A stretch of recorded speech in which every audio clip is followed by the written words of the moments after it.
Bugün bir nefis olarak sizlerle evinizde yapabileceğiniz en güzel ve en kolay hamburger tarifini paylaşıyoruz. Kanalımızdaki hiçbir tarifi kaçırmamak için kanala abone olup bildirimleri de açmanız yeterli.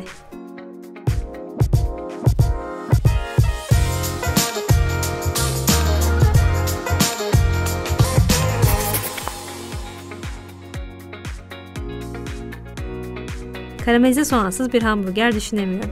Bu yüzden biraz soğan karamelize edeceğiz. Ben 3 tane hamburger yapacağım. Bu yüzden 3 adet soğan yeterli. Her hamburger için 1 soğan düşünebilirsiniz. Kabuklarını soyup jülyen şeklinde doğruyoruz.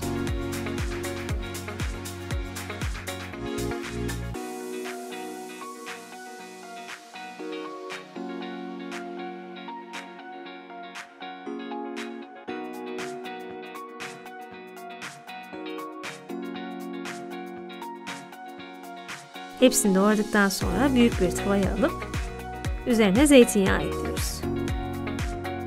Mutlaka tuz. Soğan şeker içerse de karamelize soğanda şeker tadını sevdiğim için biraz da şeker ekliyorum. Bu işlem ayrıca soğanların karamelize olma sürecini de kısaltıyor.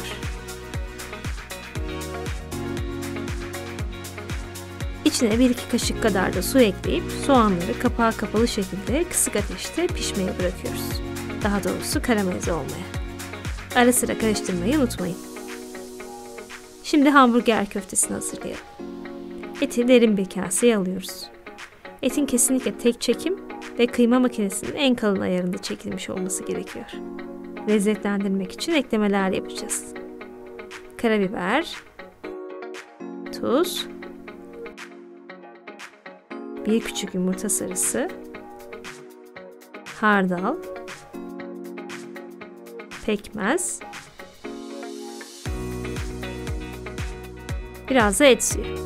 Et suyu yoksa normal su da olur. Hamburger köftesini çok fazla yoğurmamak gerekiyor. Katlaya katlaya sadece malzemelerin dağılmasını sağlıyoruz. Bu tarifte etin biraz yağlı olması daha güzel sonuç verir. Bugün %50'si kaburga etinin orta yağlı kısımlarından, %30'u döş etinin yağlı bölgelerinden, %20'si de gerdan etinden oluşan bir karışım hazırladım. Ama döş eti çok yağlı olmasaydı gerdan eti eklemeyebilirdim. Siz isterseniz biraz da kuzu eti ekleyebilirsiniz. Yani normal köftelik ete göre daha yağlı olmasında fayda var. Zaten yağlı kısımlarda görünüyor. Fazla yoğurmadan şekil vermeye geçebiliriz. Her bir köfteyi 200 gramlık etten hazırlayacağım. İyi bir hamburger için köfte en az 150 gram ağırlığında olmalı. Bunun için tartı kullanıyorum ama siz göz kararı eti 5 parçaya da bölebilirsiniz. Et yağlı olduğu için pişince biraz çekip küçülüyor. Bu yüzden büyüklüğünü ekmeğinize göre ayarlamalısınız. Ekmekten 1,5-2 santim kadar geniş olursa yeterli olacaktır. Hepsini bu şekilde porsiyonluyoruz. Ben oğlum için birkaç tanesini de küçük hazırlıyorum. Bu yüzden 7 adet hamburger köftesi çıktı. Eti bu şekilde top gibi yapıyoruz.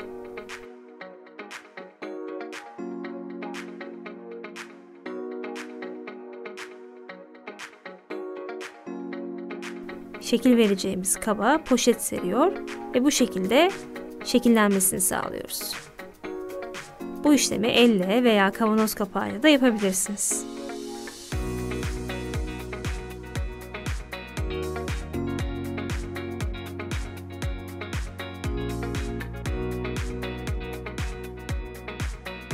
Bakın poşetten tutup kolayca çıkartılabiliyor. Ekmeğin büyüklüğüne göre gerekirse biraz daha inceltip genişletiyoruz. Hepsine aynı işlemi uygulayacağız.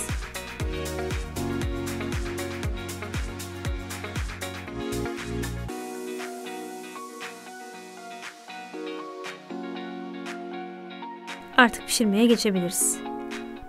Köfteleri tavada veya ızgarada yapabilirsiniz ama o zaman çok duman oluyor. Ben bu yüzden ev ortamında hepsini aynı anda fırında pişiriyorum. Fırının ızgarasını bu şekilde güzelce yağlıyoruz.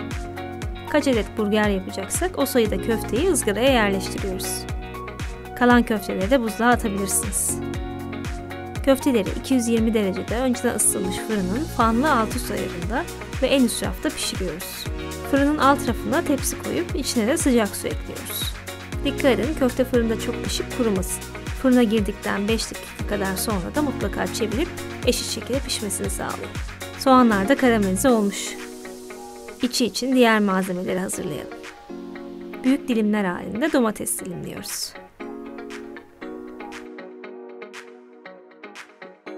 Aynı şekilde salatalık turşusu.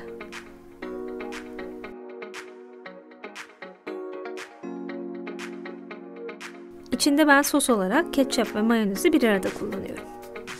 Fakat bu tamamen sizin damak zevkinize kalmış. Hardal, acı sos ne severseniz koyabilirsiniz. Artık ekmekleri hazır edebiliriz. Ben ekmeklerimi de kendim yaptım.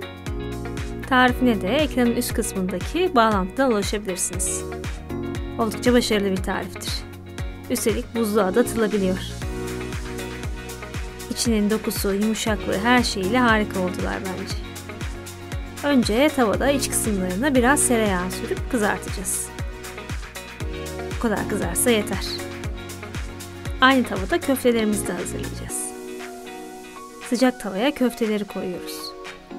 Üzerine de 2 dilim burger peyniri yerleştiriyoruz. Eriyen herhangi bir peynir türü de olur. Kapağını kapatıp erimeye bırakıyoruz. Diğer tarafta hamburgeri oluşturabiliriz. Ekmeğin iki tarafına da hazırladığımız sostan sürüyoruz. Üstüne karamelize soğan. Onun üzerine köfte, domates, turşu ve marul.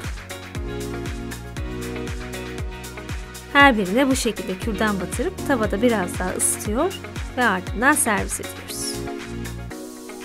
Hamburgeri patatessiz düşünemeyiz sanırım. Ben patatesleri de fırında kızartıyorum ve çıkınca üzerine kajun baharatı serpiyorum. Servisi dilediğiniz gibi yapabilirsiniz.